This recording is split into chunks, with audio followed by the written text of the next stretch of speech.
first really big thing is that it's a freaking billion accounts. So, we're not talking 5 or 10 accounts or even 1,000 accounts, it's literally a billion. And I think that coupled with the breaches that happened last year, they just keep getting bigger and bigger.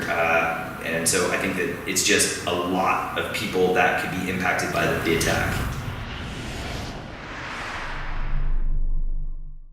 Well, I think a lot of times people get concerned with the big players that could potentially be affected by a breach. So for example, Yahoo, many people use those Yahoo accounts as their login to other applications. So you might log into whatever.com and your username is your @yahoo.com username. So that causes an impact. I think that when the passwords were compromised, which they're saying they were scrambled, but they can be descrambled via the attack, a lot of times people use the same passwords across multiple accounts. So that's one really big problem. So the larger player organizations like the Twitters and all those folks, they have other safeguards in place now. You can use your phone, to get your password reset, and there's some other protective measures that they have in place.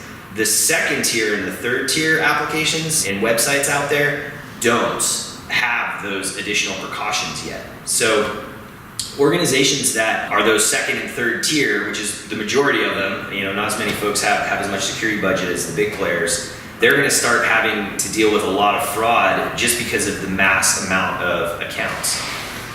The other thing that's really going to hit organizations in a big way is that the majority of people use Yahoo or Gmail related accounts as their backup account to reset their password.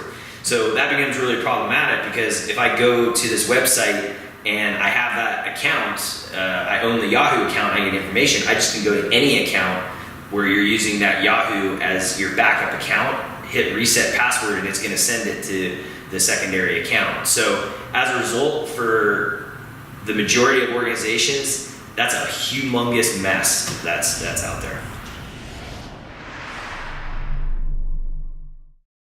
So this is kind of a secret across all breaches out there, because most organizations right now are really struggling with security. They're struggling with the preventive safeguards, so the things that actually prevent an attack from occurring, but they're also really struggling with what are called detective safeguards. That's what can detect that an account can occur. So a lot of times you're seeing these breach numbers go up and up and up, because they know that an attack happened, and it happened on a system that has a big database of records on it. But because they don't have strong detective safeguards, it's really hard for them to know exactly how much. So when they have to report what occurs, in the old days what they would do is say, we don't know, we didn't have logging, so maybe there was none compromised, and they wouldn't report.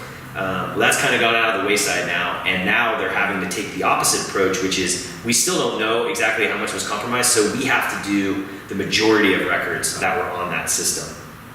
In addition, because of the attacks being more website-based these days, most of the time the back-end accounts for all these accounts are in a big, large database. And because of the interconnected world that we're in, when the compromise is occurring, they're just sucking out those whole big databases. So that's the other thing that's causing large amounts of data to be removed at once.